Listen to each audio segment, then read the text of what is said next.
Hola, buenas tardes. Mi nombre es Sergio Muñoz. Nos encontramos en un seminario online gratuito de Sigurat, en una masterclass. Hoy en colaboración con Camacol, la Cámara Colombiana de Construcción, y Sigurat, estamos transmitiendo este webinar enfocado en el BIM en la obra civil. La aplicación del BIM pues, en la obra civil suele ser un reto hoy en día para pues, las empresas que están trabajando en el BIM, y en este caso Ignacy Pérez Arnal, él es el CEO fundador de BIM Academy España y también organizador del Summit, del BIM Summit aquí en Barcelona. Estará con nosotros trabajando y abordando este tema en particular. Y bueno, con nosotros está allí Ignacy, y antes de dar inicio, pues quiero recordarles que este seminario es en colaboración con Camacol, y para todos los afiliados a Camacol tienen un 35% de descuento en los programas de másteres de Sigurat, ya sea el Master BIM Manager, en este caso el Master en Construction and Project Manager, o pues el Master en BIM para Ingeniería Civil, que es en este caso en particular en los que vamos a trabajar. No siendo más, entonces yo le comparto el rol de presentadora a Ignacy Pérez, y que tenemos allí en pantalla, y los saludo. Ignacy, ¿qué tal? Hola, buenas tardes. Perfecto, te comparto el rol de presentador para ver en tu pantalla. Y bueno, a todos los participantes les invito a que en el apartado de preguntas nos confirmen que tienen audio, que tienen audio y que nos escuchan perfectamente.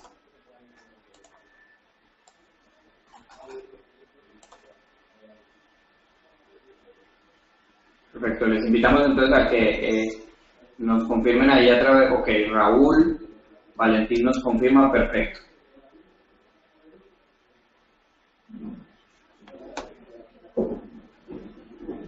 Tenemos allí tu pantalla, Ignacy, como quieras lo puedes poner en modo presentación.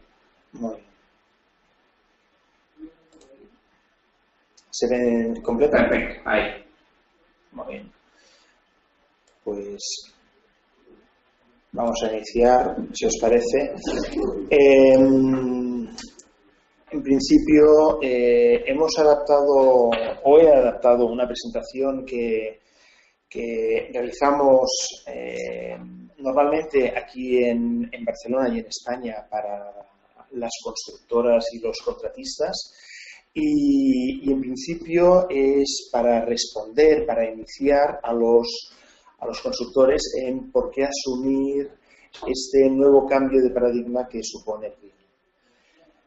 En realidad, siempre se producen dos preguntas básicas. Una es por qué el camino empieza ahora, y por lo tanto, cómo justificar que realmente debemos empezar a rodar en la utilización del BIM, porque es algo que muchos definen como algo que viene para quedarse, pero lo importante es que es un proceso que viene para ayudarnos muchísimo en la gestión de nuestras obras, de nuestros proyectos y del mantenimiento de lo que después nosotros vamos a construir. Y por lo tanto, esto se nos hace vital para poder trabajar de una forma más eficiente. Y la segunda pregunta que siempre se plantea es, bueno, ¿por qué debo hacerlo y qué retos me va a suponer dentro de mi constructora?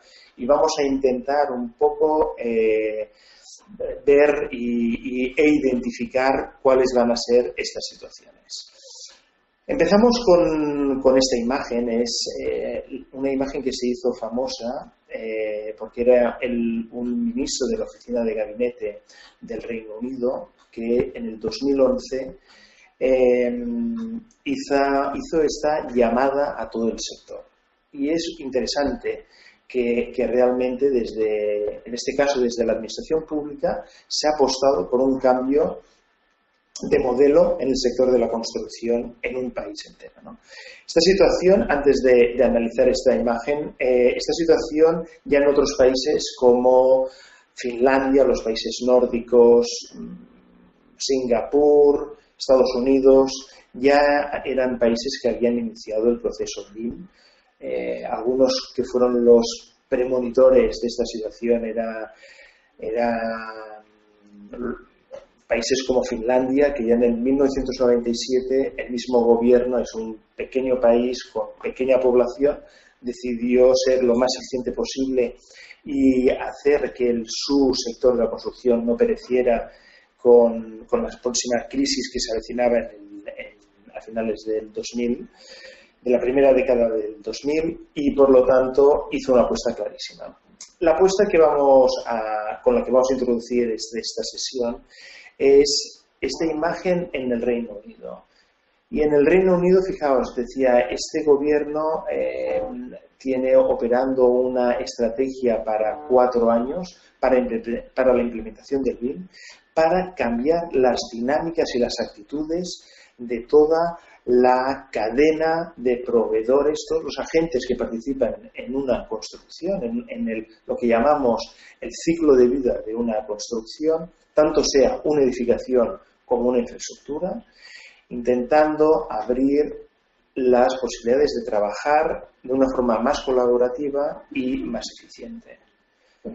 Fíjense que de lo que está hablando es que todo el sector por completo va a adoptar BIM y esto los va a situar en la vanguardia de la nueva era de la construcción digital y va a posicionar al Reino Unido para ser uno de los líderes mundiales en BIM.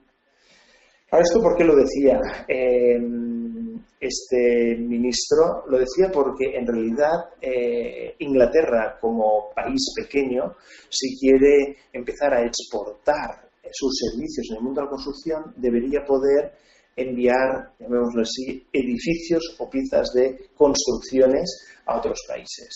Para ello se habla de utilizar las tecnologías de construcción off-site. Y entonces, para ello también es necesario poder digitalizar el proceso como lo hace cualquier sector industrial. Esto, por lo tanto, se establece como una de las guías de estrategia de un país. Entonces, ahora vamos a hablar de qué supone esto en Europa. 3 años más tarde aparece una directiva del Parlamento Europeo y es la directiva conocida como 24/2014, en la que se aprueba, en la que se pide, en la que se requiere, en el Journal, os he traído el periódico donde esto fue presentado, y os he colocado la página en la que queda referenciado. Fijaos que dice que para los contratos de obra pública y aquellas competiciones, aquellos concursos de diseño, los Estados miembros de Europa deberán requerir el uso específico de herramientas electrónicas, tales como el Building Information Electronic Modeling Tools o SIM. ¿Esto qué significa? La apuesta de Europa por este procedimiento, por este proceso, por esta filosofía de trabajo, se hacía entonces extensa hace ya cerca de 4 años, se hacía extensa a los 28 países miembros de Europa. Por lo tanto, fijaos que en el 2011 aparecía esta imagen con un primer ministro diciendo que su país debería acoger y adoptar el BIM forzosamente porque querían liderar el sector de la construcción en los próximos años, y 3 años más tarde Europa está pidiendo a sus Estados miembros lo mismo. Pero no solamente lo hace para poder mejorar un sector o ser más eficientes durante la construcción o durante un proyecto, sino que veremos a continuación aquellos puntos que para el Parlamento Europeo se hacían indispensables. Uno era mejorar las condiciones para la adjudicación de contratos públicos. ¿Esto qué significaba? Era mejorar la posibilidad para que pequeñas y medianas empresas pudieran entrar dentro de las adjudicaciones de los contratos públicos en Europa. Europa se da cuenta de que las constructoras pequeñas y medianas, que más o menos son alrededor del 92% de las constructoras que existen en Europa, son las que provocan mayor movimiento, mayor facturación dentro del mercado europeo y fuera.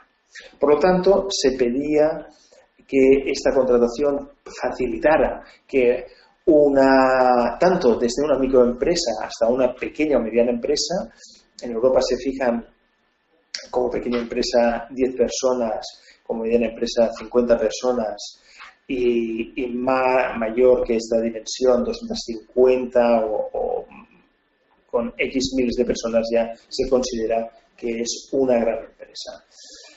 Entonces, si leemos esta noticia, empieza con este texto: las autoridades públicas gastan alrededor del 18% del PIB, esto es el Producto Interior Bruto, en la contratación de obras, bienes o servicios. Por lo tanto, también después de un estudio que se realizó unos años antes de aprobar esta directiva, se detecta que el casi 20% de la producción de Europa se basa en el sector de la construcción y proveedores que están dentro de esa cadena de producción. Es una parte importantísima de la economía europea. Y además se cifra en unos 2 billones europeos, o sea, 2 millones de euros de inversión en la construcción que se realiza cada año en Europa. Por lo tanto, también Europa piensa, cualquier ahorro, cualquier eficiencia que nosotros podamos introducir en este sistema, en este sector industrial, va a provocar un gran ahorro, una gran eficiencia, porque es la quinta parte de toda su producción económica. Después vemos otro punto que lo llaman mejorar relación calidad-precio. Claro, aquí la importancia es de intentar empezar a implementar el hecho de que se apruebe un contrato dentro del sector de la construcción o dentro de una licitación de una obra pública sin basarse, y esto ya es un cambio de los radicales, podríamos decir, porque aquí cuando hablamos normalmente de esto delante de un foro, a todos los asistentes se les produce un rasgo en la cara de extrañeza y de sorpresa. Se basa en que se van a aprobar, a consignar estos trabajos, estos concursos, estas licitaciones de obras, no a la opción más barata, más económica, sino a la que provea mayor calidad. Y esto produce un cambio ya de paradigma total, porque además ha producido situaciones, podríamos llamarlas esperpénticas, pero es así, porque, por ejemplo, en países como en Italia ha surgido un debate de si no se escoge la oferta más barata, significa que vas a coger una más cara. Y en esta más cara, si es la tercera o cuarta en la lista y es la escogida, siempre puede surgir aquella connotación de que ha habido cierto favoritismo por aquella opción. Pero lejos de entrar en este juicio, lo que se quiere es ofrecer mayor calidad en todas las obras. ¿Y por qué? Porque es la única manera de tener edificaciones e infraestructuras que tengan un menor mantenimiento, una mejor operación, una mejor operatividad durante los años de vida de ese edificio o de esa infraestructura. Y eso es importantísimo. Cuando diseñamos un proyecto de arquitectura o de ingeniería civil, podemos estar un año de tiempo. Por ejemplo, cuando vamos a construirla, podemos estar 1, 2, 3, 4, 5 años construyendo aquella obra. Pero ¿durante cuánto tiempo vamos a tener que mantener esa edificación o esa infraestructura? Pues si es una edificación, normalmente se contabiliza en Europa entre 50, 60, 80, 100 años. O sea, fijaos que la importancia de haber terminado muy bien un edificio para evitar que se tenga que mantener durante los próximos años lo máximo posible.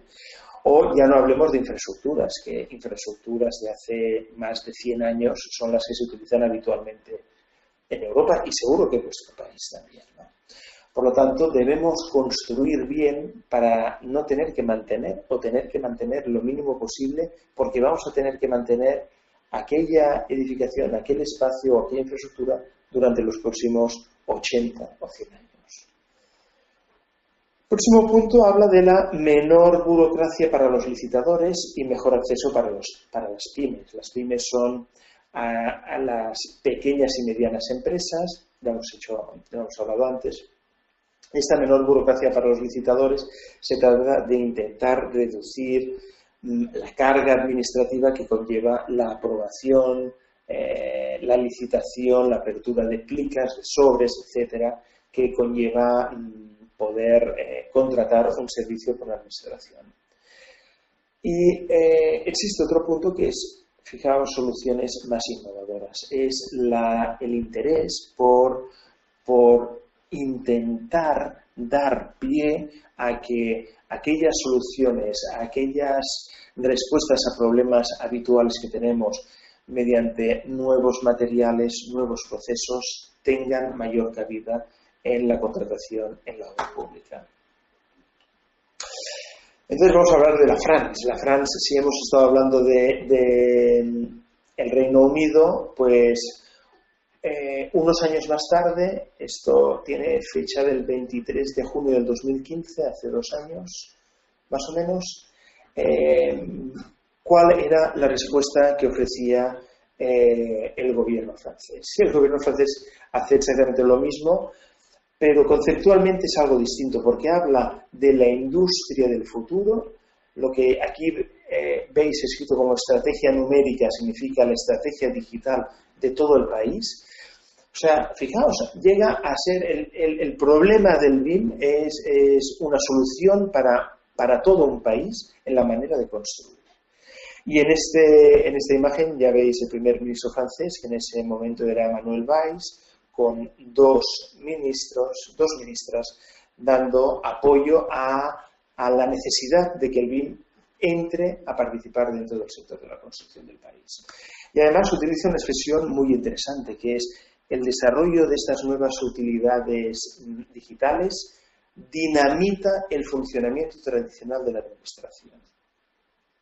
Dinamita el funcionamiento tradicional de la administración. O sea, realmente se está pensando en digitalizar, hacer una transición digital de toda la administración para que se pueda entender que cuando hagamos un modelo digital de una construcción, esto es lo que se pueda introducir en un municipio o en un ministerio para hacer el seguimiento de aquella obra. Y esto además se lleva ya rápidamente, este es un folleto de la empresa Bouygues, que tiene sedes en distintos países del mundo, y este folleto, cuando lo imprimió, utilizó un lema muy interesante. Es el construir avant de construir, construir antes de construir. Y además añade la revolución de la maqueta del modelo digital. Y esto apela a la importancia de que el BIM lo que hace realmente es preconstruir digitalmente el proceso, los materiales, los productos, los sistemas que vamos a utilizar en la obra. Y por lo tanto vamos a poder identificar aquellas colisiones, aquellas interferencias que nos obligan a hacer lo que llamamos los modificados, que es aquella situación típica en la que a medio camino de una construcción nos vemos obligados a tener que cambiar, ampliar el presupuesto y ampliar el plazo de tiempo. En realidad, BIM, por si alguien tiene prisa y necesita conocer cuál es el concepto del BIM, se reduce a transparencia y eficiencia en el proceso de la construcción. Transparencia en el sentido de crear un proceso colaborativo. Se pide a los constructores y a los contratistas y a los instaladores que ya participen en el proyecto, y todos ahora también haréis cara de extrañados y de sorpresa, pero también se pide que reine la eficiencia en el momento de la construcción. Y por lo tanto el BIM es un método de construcción que lo que realiza es lo que llamamos la preconstrucción de una forma digital. O sea, ya intentamos prever todo aquello que nos va a ocurrir durante una obra. ¿Y qué ocurre en Alemania? Os explico un poco la situación en distintos países para que tengamos una imagen global, ¿no? Fijaos, en Alemania, cuando estamos hablando de eficiencia, utilizan esta gráfica. En esta gráfica hay las abscisas y las ordenadas. En uno está la productividad, que la productividad se basa en número de personas, cantidad de tiempo, cantidad de recursos que se utilizan para hacer algo, y está dividido por el número de personas, y por lo tanto esto nos ofrece la productividad que tenemos por cada recurso humano para realizar una obra de una cantidad de euros, de dólares, de pesos colombianos, para ver cuál es esta relación, ratio entre coste, calidad, productividad y eficiencia. Y esta gráfica es muy paradigmática. Fijaos que, y esto se produce en Alemania, fijaos que la industria es esta línea azul que desde los años 70 va creciendo hasta la década de 2010, y en cambio hay una línea roja que también sale desde un punto cero desde los otros sectores de la industria en la década de los 1970, pero llega a la década del 2010 no habiendo crecido y siendo más productivo, ni igualando esa productividad, sino que además somos menos productivos que hace 40 años. Esto solamente ocurre en el sector de la construcción. Y es muy importante ver por qué solamente ocurre en el sector de la construcción. Y en este sentido todos hemos de hacer una adopción, un pensamiento de por qué se produce esto en un sector tan increíblemente voluminoso y potente como el de la construcción, pero que nos encontramos en que cada año que pasa somos menos productivos que el anterior. Esto significa que durante 40 años, si hacíamos el mismo edificio que hace 40 años, lo realizamos ahora, necesitamos más personas, más tiempo, más recursos, más dinero, más energía, más material que hace 40 años. Por lo tanto, ya para Europa esto ya no es algo, una curiosidad, algo que se recomienda, se aconseja, sino que lo que se pide es vayamos a mejorar, a industrializar, a dar estos criterios al sector de la construcción para empezar a ser más productivos. Y en Alemania también es interesante, ellos no hablan de construcción digital, ellos hablan de la planificación y de la construcción 4.0. O sea que no solamente es la idea de digitalizar un proceso, sino que si podemos introducir herramientas como las conocidas como Lean Construction, que después hablaremos, herramientas como certificaciones ambientales, como el LEED, que normalmente ya se ha generado o se ha convertido en uno de los criterios, de los modelos a seguir en el mundo, o de mecanismos de contratación como el IPD, el Integrated Project Delivery, o el Target Cost, o hay muchas maneras de empezar a contratar la gente que va a participar en el proyecto de otra forma. Les hemos de hacer partícipes del proceso, les hemos de hacer que tengan un compromiso, hemos de hacer que puedan sentir en sus propias carnes cuando una obra va peor o cuando una obra va mejor, y este éxito o este no éxito de una obra les ha de repercutir también económicamente a ellos. Por lo tanto, si trabajamos bien, hemos de ganar más dinero. Si trabajamos mal, hemos de ganar menos dinero. En este sentido, hay aquella típica imagen de lo que significa el English breakfast. No sé si tenéis en la mente que el desayuno inglés son 2 huevos fritos con bacon, y las maneras en que colabora una gallina o un cerdo en ese desayuno. La gallina pone un huevo y ya está, y con aquel huevo hacemos un huevo frito y esa es su manera de participar, pero el cerdo pone parte de su propia carne para hacer el bacon del English breakfast. Esa participación directa dentro del proceso es importantísima. Veréis que en la presentación que quedará grabada y que os podemos enviar si la necesitáis, hay una serie de informaciones que os pueden dar mayor documentación y mayores referencias para mayor detalle. Y ahora os explicaremos el caso de España, porque quizá es en el que podemos reflejarnos más nosotros desde aquí, y además se está produciendo un intercambio muy vivo entre cámaras de construcción de Perú, de Brasil, de Chile, también de Colombia, de Bolivia, de México, y es muy interesante lo que está ocurriendo en estos momentos. Y si de alguna manera podemos aportar algo o nos podéis aportar algo, esto será bienvenido.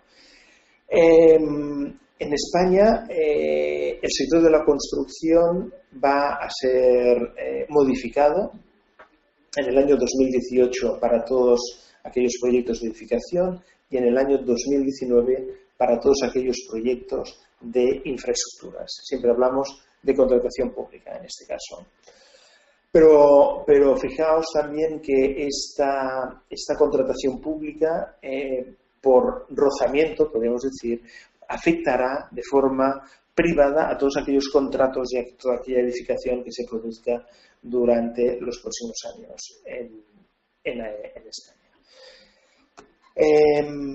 Como veis, aquí la Estrategia Nacional BIM es responsabilidad de una ingeniería que forma parte del Ministerio de Fomento, que se llama INECO, y que ahora Jorge Torrico, que veis aquí en la izquierda, se ha convertido en el director de esta Estrategia Nacional BIM.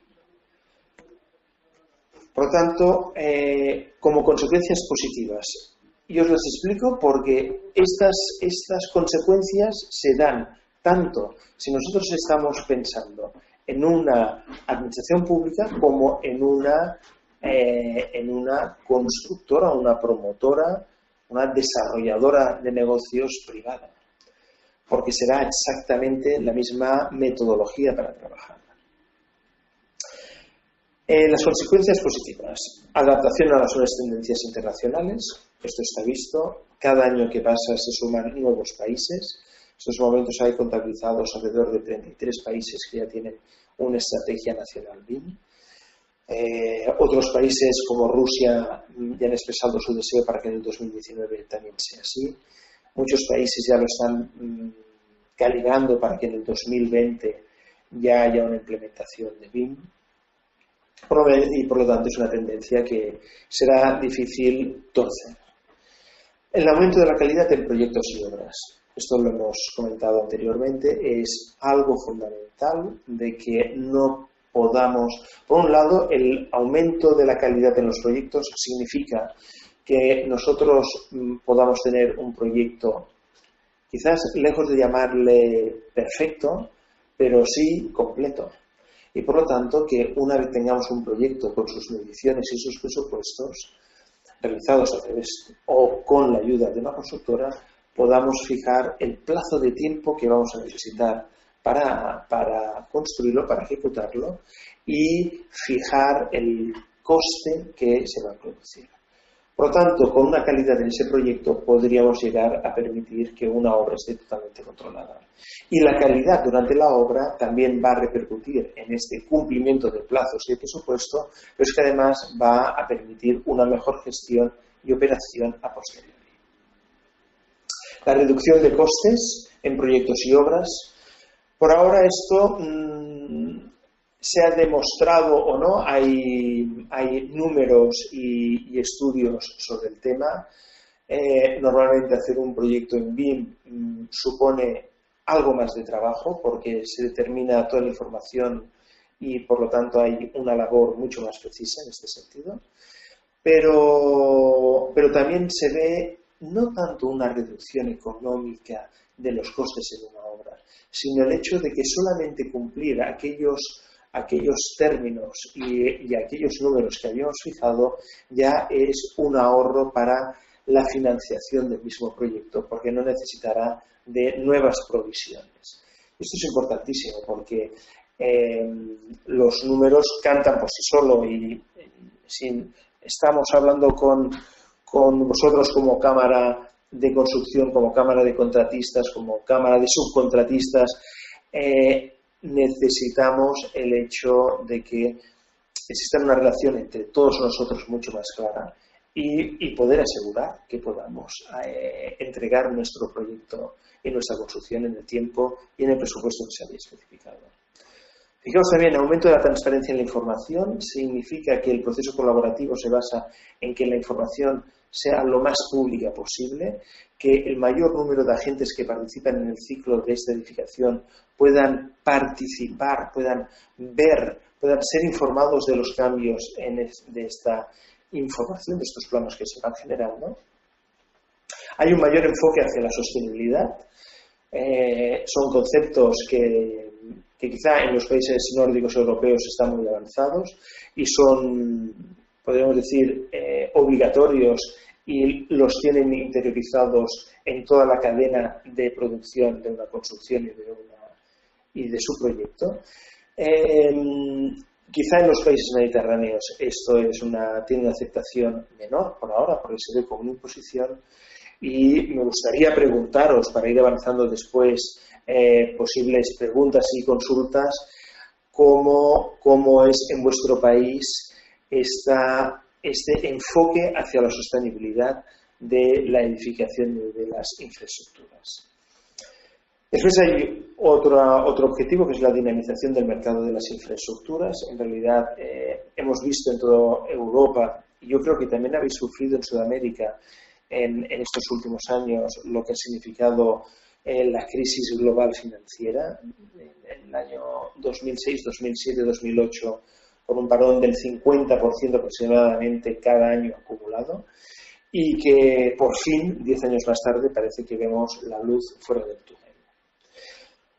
Y otros dos puntos que también son importantes son la mejora de la industria nacional y de su capacitación en la internacionalización. O sea, aquí también se busca el hecho de que podamos trabajar fuera de nuestras fronteras. Y la marca España, que también podría ser la marca Colombia. El hecho de, si nosotros construimos bien, si nosotros hacemos bien nuestros proyectos, ¿por qué no hacemos que nuestro país se sienta orgulloso de la manera en que está trabajando el sector de la construcción y no al contrario?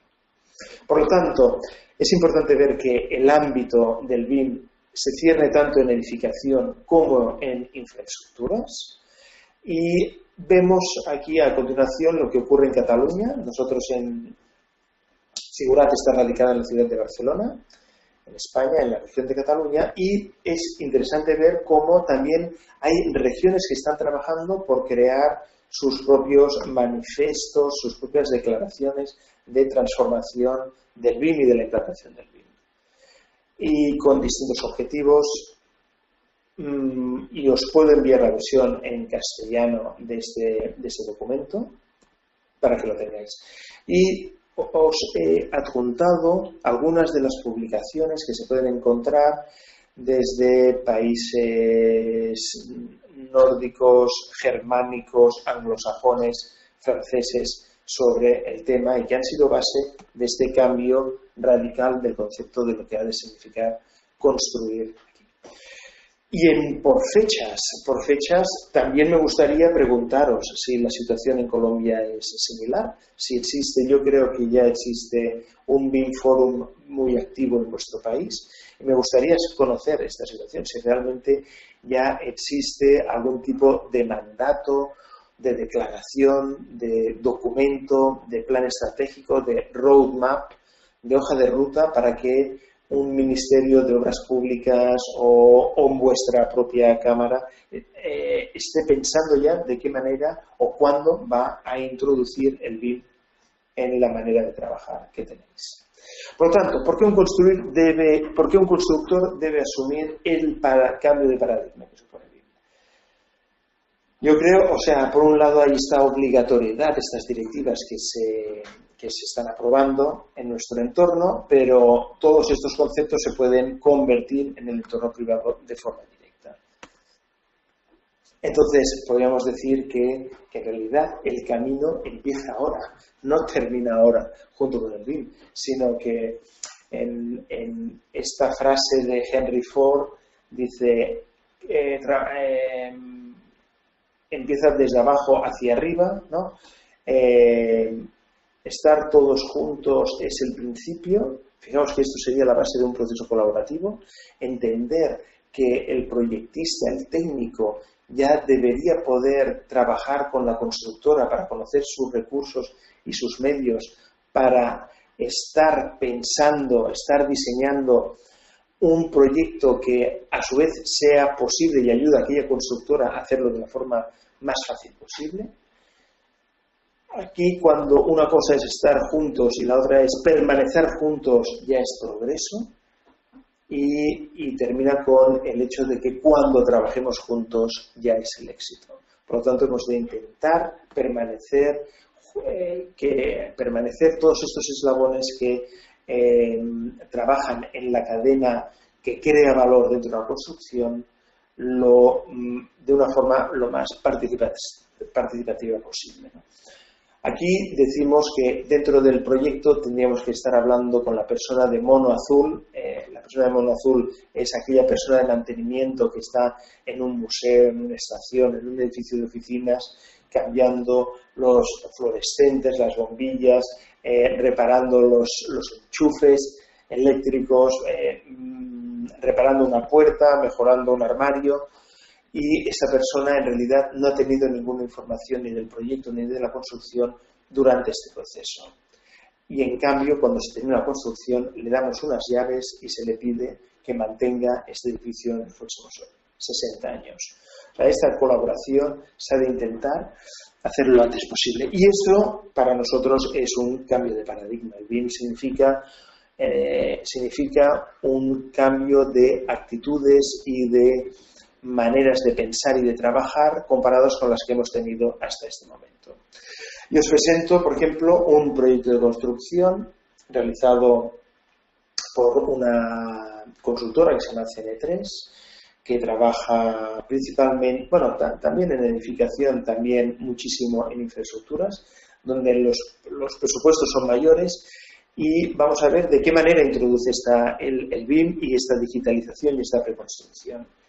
Este es el modelo digital. Mirad aquí cómo ha terminado este puente y de qué manera nosotros ya lo teníamos digitalizado para ver exactamente de qué manera vamos a hacer los terraplenes, los cambios de rasante, las conexiones, vamos a conectar una travesía con otra. Y esto se va a realizar encima del mar y por lo tanto también esta conexión cuando llegamos a tierra, si hemos de crear una rotonda, conectar esto con calles adyacentes y esto ya lo hacemos sobre imágenes digitales en 3 dimensiones con la realidad de la ciudad o del territorio. La complejidad de su construcción es una complejidad magnífica. Fijaos aquí, están divididos lo que llamamos redondos, las armaduras que van a constituir la estructura de acero que se va después a revestir y a rellenar con hormigón y ya veis los lotes en que se reparte cada uno de los tramos, identificando solamente por su color la tipología de cada una de estos tipos estructurales. Y esto podemos llegar al detalle que nosotros queramos.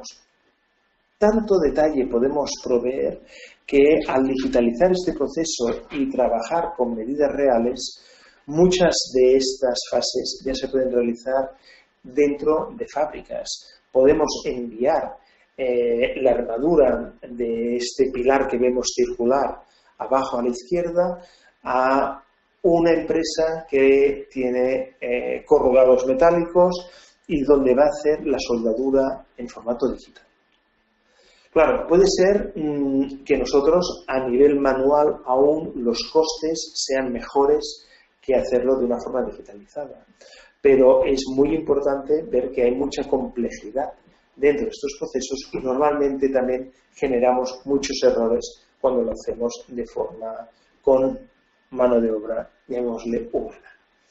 Pero es que además nos permite este proceso ya prever todas aquellas subestructuras, todas aquellas estructuras que necesitamos introducir antes de la construcción verdadera del puente, porque debemos aguantar unos encofrados, debemos proteger unas vías, debemos pensar en la seguridad y salud de la obra.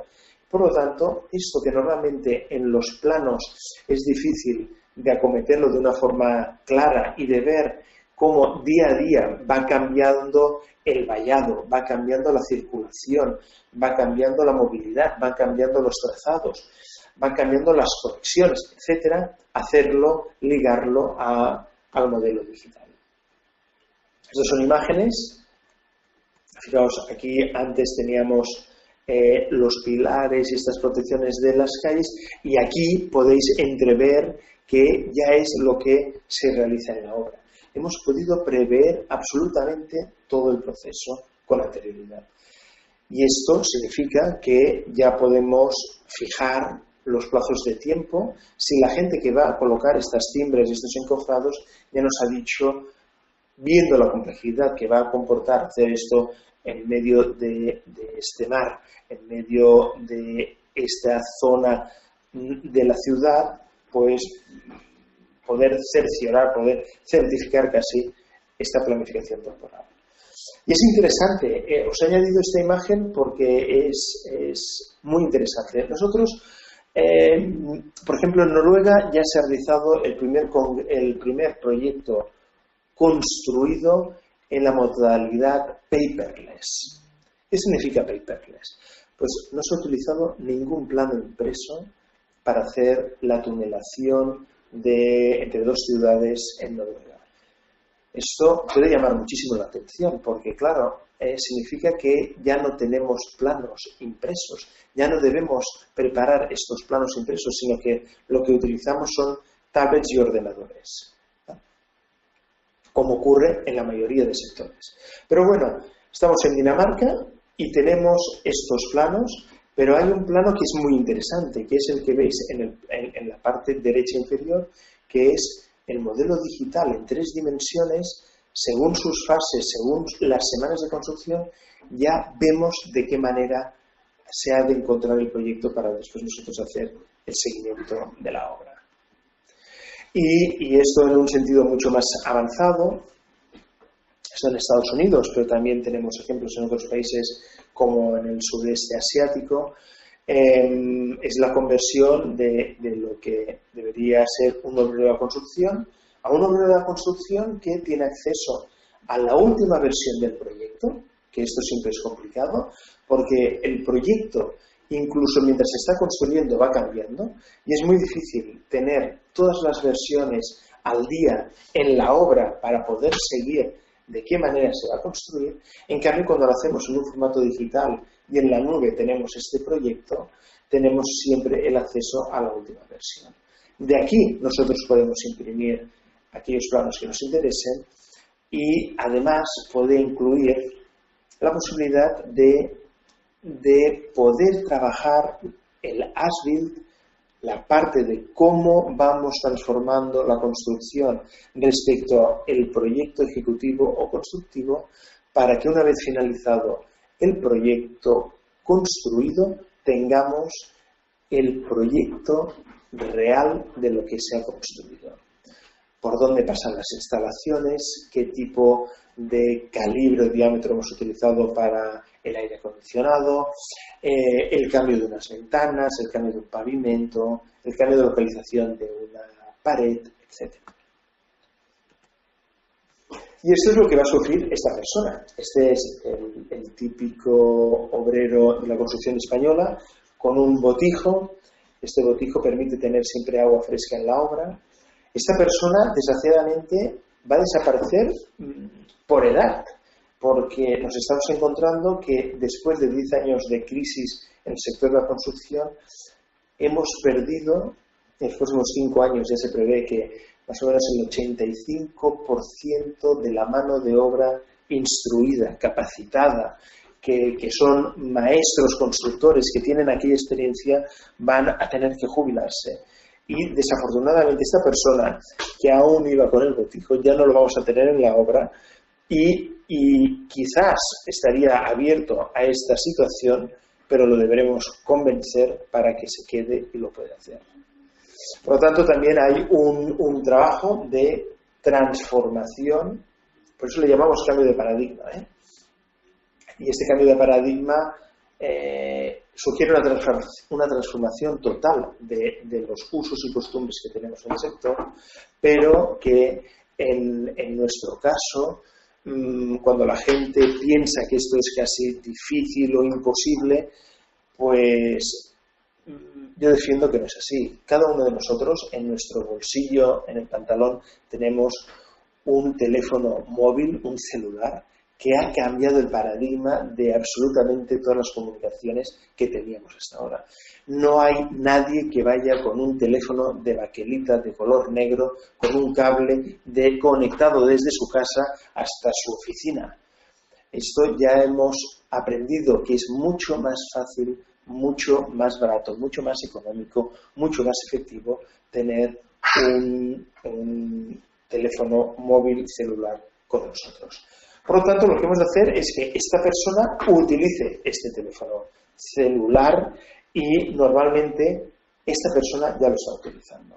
Por lo tanto, toda la digitalización que nosotros hagamos en nuestro proyecto y en nuestra construcción se la podríamos comunicar a través del teléfono celular. Y vamos a por los retos a los que nosotros nos vamos a ver abocados. El primero es la formación. Delante de un cambio de paradigma, yo fui el primero que cuando me ofrecieron un teléfono móvil, aquí le llamamos móvil, me negué a utilizarlo, porque mi sensación era perder cierta libertad, perder cierta sensación de dominio de tu vida al tener este nuevo producto digital en tus manos, pero ahora he de ser el firme defensor de que debemos estar abiertos a cualquier innovación. Por lo tanto, fijaos, hay programas informáticos BIM desde 1984, o sea, hace 33 años ya teníamos programas como Archicad o Allplan en el mercado y, por lo tanto, si no los estamos utilizando ahora es por nuestra pereza, por nuestra negación a utilizar, a cambiar nuestra metodología.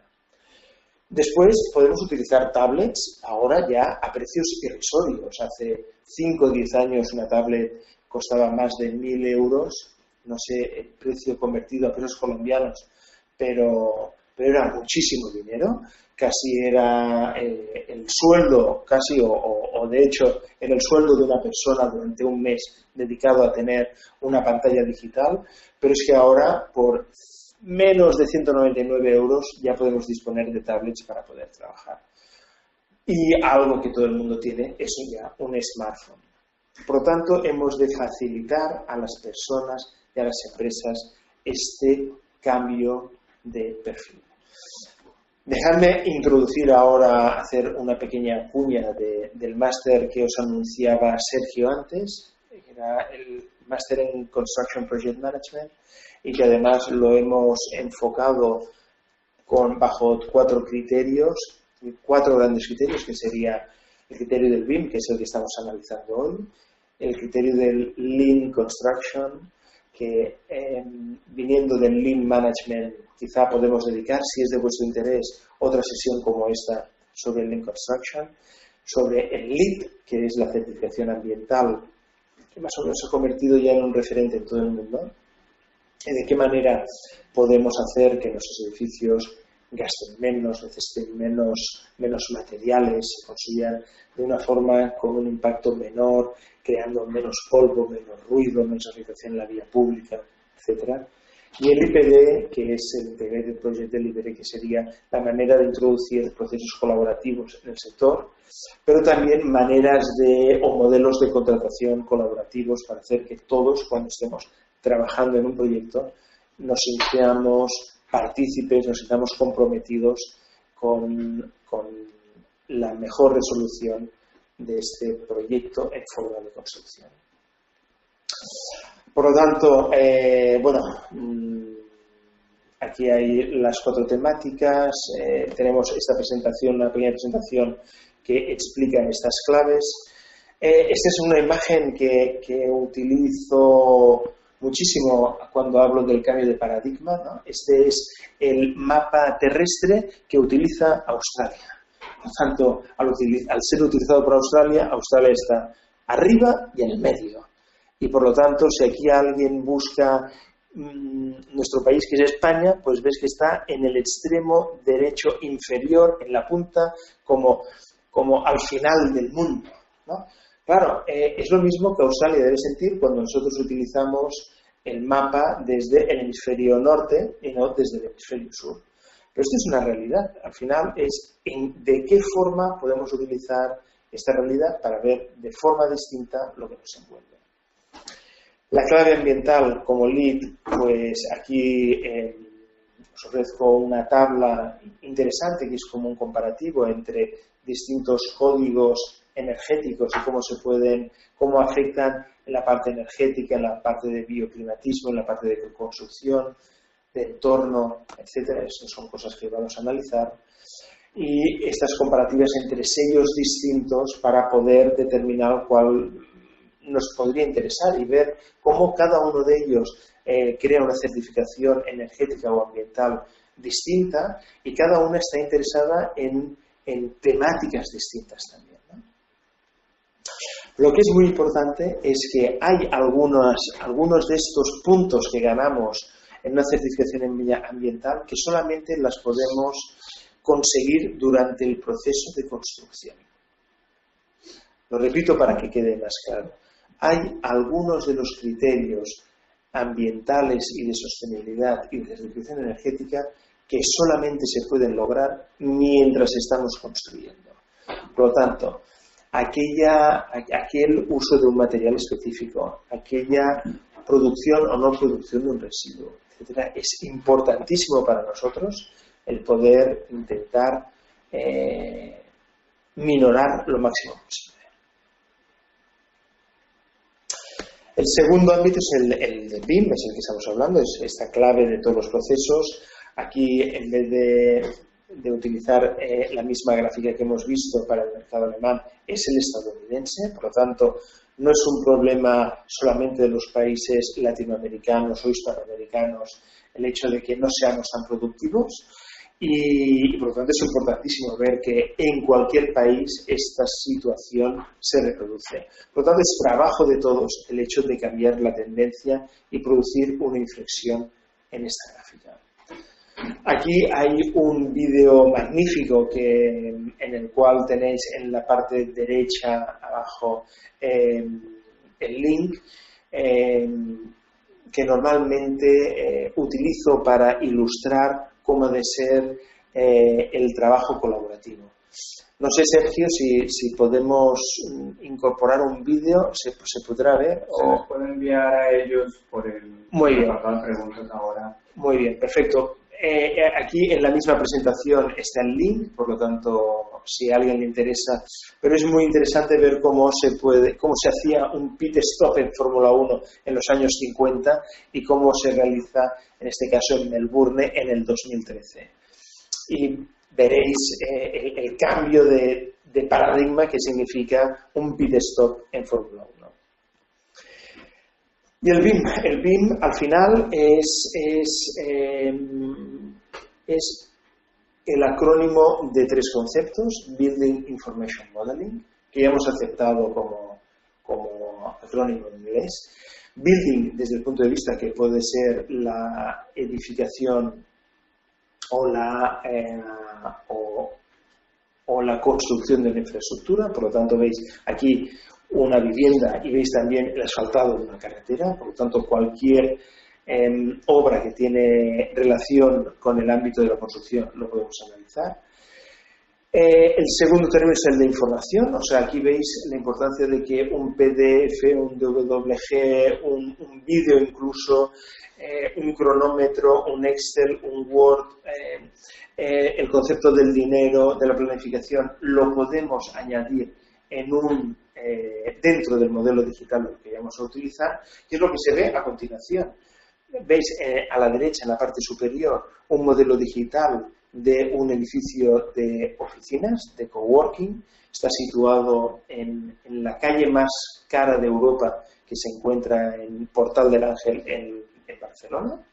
Y en este edificio, es un edificio que está catalogado como patrimonio histórico, solamente se podía entrar y sacar material, lo que llamamos las runas, los desperdicios, aquellos materiales que son residuales en la obra, durante 2 horas, de 7 a 9 de la mañana, porque después esta calle se llena de transeúntes que van a parar en cada uno de los centros comerciales que se encuentran en esta pequeña calle.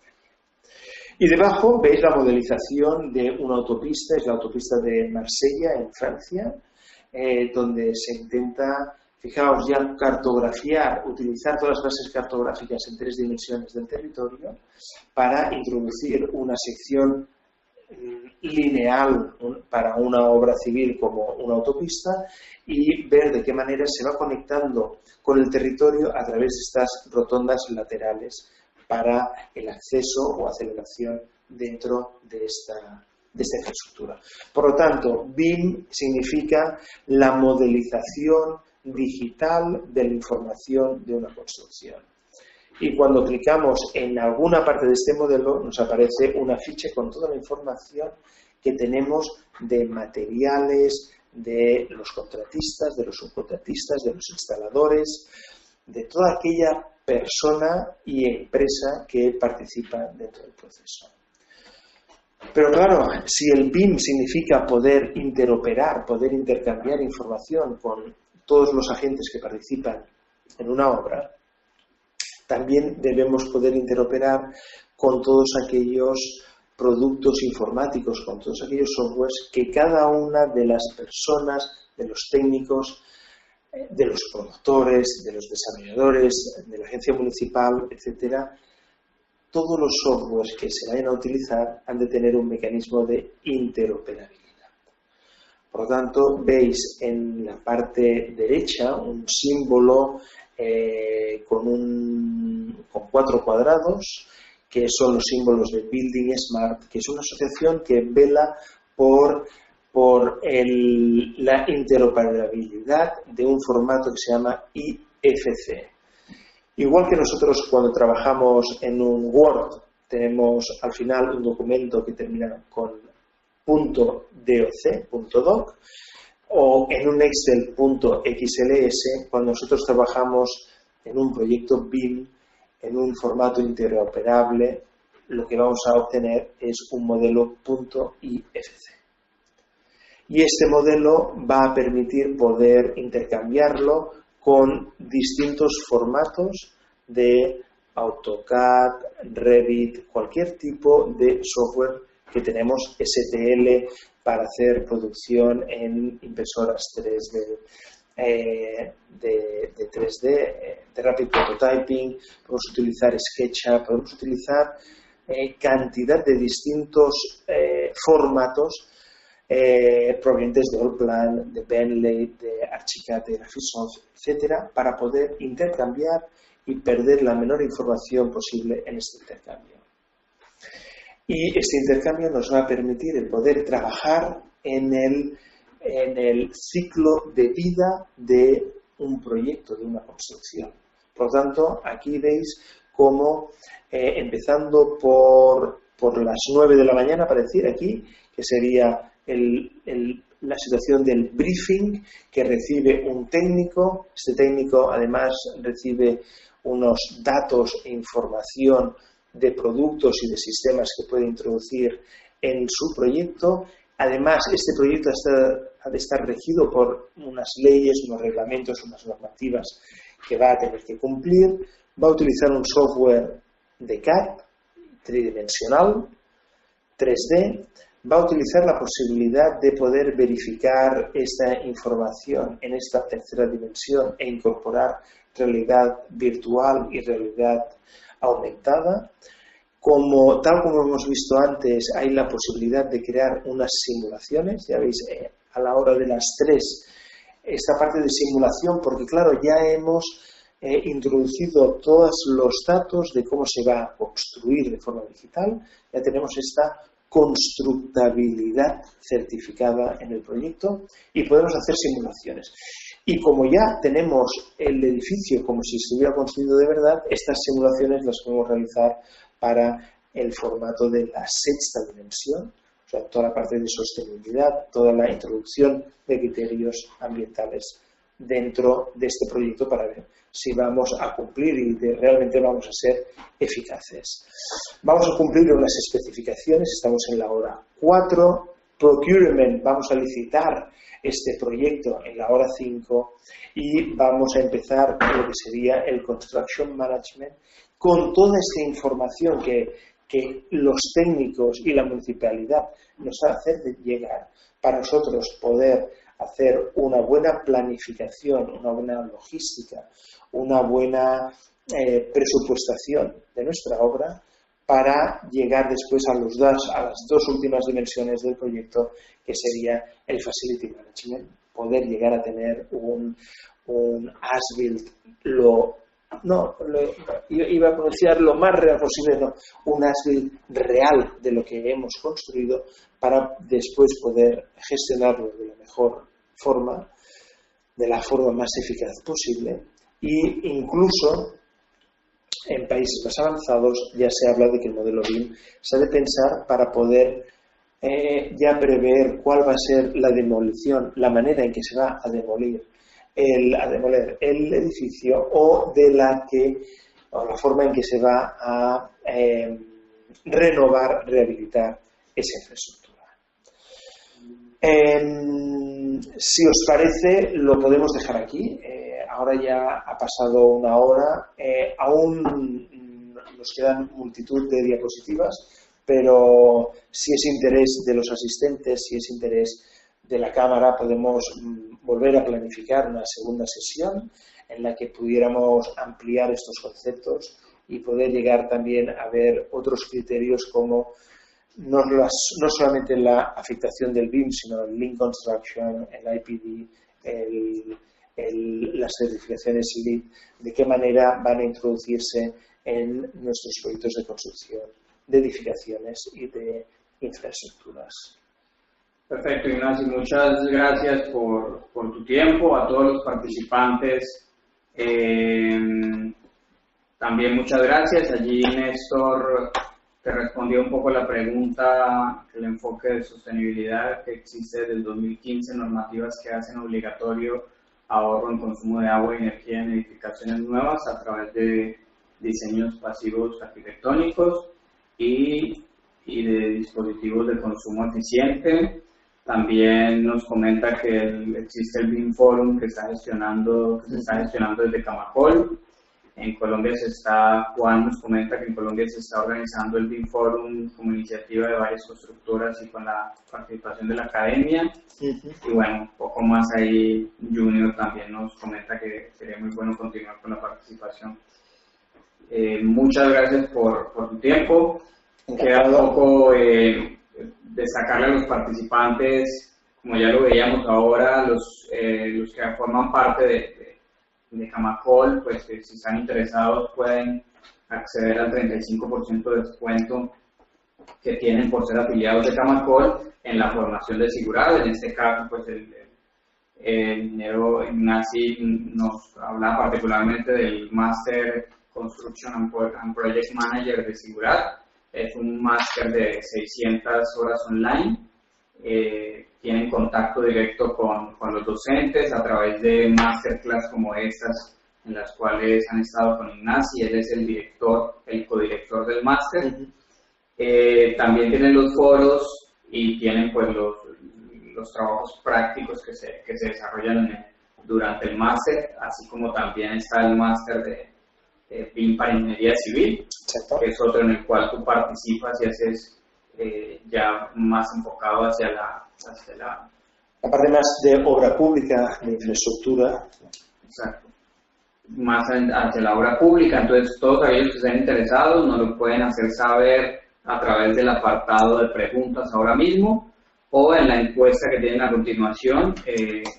Pueden también dejarnos la información y un asesor técnico se pondrá en contacto con ustedes y les explicará más a fondo pues ya el máster como tal, o si tienen alguna pregunta con respecto a modalidad de pago, al beneficio pues es el 35% y el costo del máster.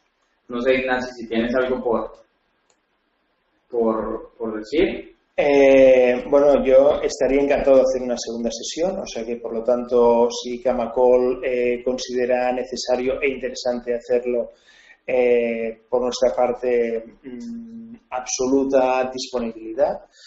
Yo creo que lo importante, incluso me gustaría hacer una sesión porque nos separa un océano entre los dos países. Me interesaría mucho ver poder quizá llegar a hacer un pequeño workshop con unas preguntas más interactivas sobre cuál debería ser el proceso a seguir en Colombia para hacer un push en el BIM, ¿no? Y de qué manera podemos ayudarnos también mutuamente, porque también lo necesitamos de la misma forma en España y en toda Latinoamérica. Claro, quedaría entonces abierta la posibilidad de realizar más que una masterclass, un seminario, sería un pregunta-respuesta. Sí, podríamos quizá avanzar porque no sé si habéis visto, o sea, la presentación era muy larga.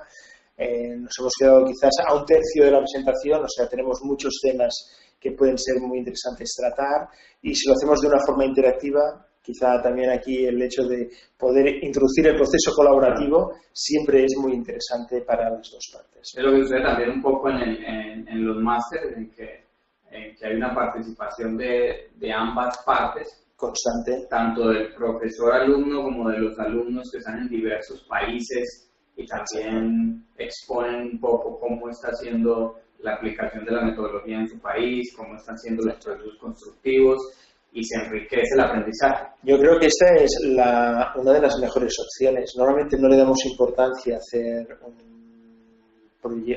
programa formativo online desde el punto de vista de la cantidad de nacionalidades distintas que participan.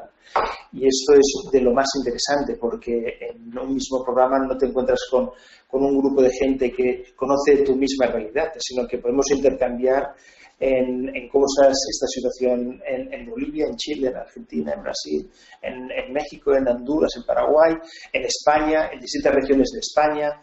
Aún nos queda muchísimo trabajo por hacer y por lo tanto este intercambio para mí es fundamental. Así es. Entonces, a todos los participantes que están ahí conectados, de nuevo muchas gracias por participar. Nos lo hacen saber si están interesados en recibir la información del máster, y pues quedamos para programar una próxima sesión con ustedes, con Ignacio y con todo pues el equipo de profesionales que está detrás de Sigurat y en colaboración con Camacol para realizar esta serie de actividades. Néstor, gracias por escribirnos ahí, a Juan Pablo, a Junior, bueno, y a todos los que están ahí conectados, muchas gracias. Ignacio, muchas gracias y hasta una próxima ocasión. A vosotros, muchísimas gracias. Buenas tardes a todos.